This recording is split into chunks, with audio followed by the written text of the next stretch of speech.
हरिद्वार में पड़ोसन भाभी की ली। रफ सेक्स विद भाभी का मुझे दिया। हरिद्वार में मेरी पड़ोसन ने, उनके पति से मेरी दोस्ती हो गई थी। एक बार वे बाहर गए तो मुझे अपनी पत्नी का ख्याल रखने को कह गए। मेरा नाम विशाल है। मैं उत्तराखंड हरिद्वार में रह रहा हूँ। आज मैं आपको अपने साथ हुई उस रफ सेक्स विद भाभी की घटना को बताऊंगा जो अभी कुछ दिन पहले मेरे साथ हुई थी। दोस्तों, मैं हरिद्वार में जॉब करने आया था। यहाँ धार्मिक क्षेत्र होने की वजह से दूर दूर से आदमी अपने सभी धार्मिक यात्रा और काम करने आते हैं। जहाँ मैंने रूम लिया था वह एक वहाँ के रहने वाले निवासियों का एक साफ सुथरा मोहल्ला था। उधर हमारी बिल्डिंग में फ्लो के हिसाब से रूम बनते हुए थे। मेरे रूम के ठीक बगल वाले कमरे में एक मस्त पटाखा भाभी रहती थी। उनकी मस्त मोटे मोटे पपीते और थोड़ी बाहर को दूर दूर से आदमी अपने सभी धार्मिक यात्रा और काम करने आते हैं। जहां मैंने रूम लिया था वह एक वहां के रहने वाले निवासियों का एक साफ सुथरा मोहल्ला था। उधर हमारी बिल्डिंग में फ्लो के हिसाब से रूम बनते हुए थे। मेरे रूम के ठीक बगल वाले कमरे में हुई उनकी बैक थी। ऐसी सेक्सी फिगर वाली भाभी को देखकर किसी का भी मन फिसल जाए। वे हमेशा मुझसे बहुत प्यार से बात करती थी। मैं भी कभी कभी मजाक कर लिया करता था। भाभी के पति का काम कुछ ऐसा था कि उन्हें शहर से बाहर जाना पड़ता था।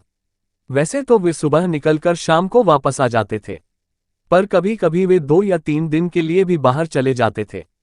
उस वजह से भाभी घर में अकेली रह जाती थी। एक दिन उनके पति को किसी काम से बाहर जाना पड़ गया। वे 3 दिन के लिए दिल्ली जा रहे थे। उन्होंने मुझसे कहा, विशाल, तुम अपनी भाभी का ख्याल रखना, मैं दिल्ली जा रहा हूं। ये कहकर भैया चले गए। उनके जाने के बाद मैं अपने कमरे में चला गया। शाम को भाभी मेरे पास आई और कहने लगी, विशाल, क्या तुम आज मेरे साथ रूम में सो जाओगे? मुझे अकेले में डर लगता है। मैंने भी हाँ कर दी। मुझे तो खुद अंदर से लग रहा था कि कैसे भाभी को पालूं। रात को खाना खाकर हम दोनों सोने के लिए अलग अलग लेट गए।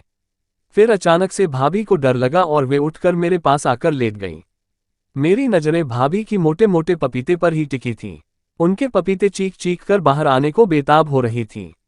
मैंने करीब 1 घंटा बाद डरते डरते भाभी के ब्लाउज के ऊपर हाथ रख दिया।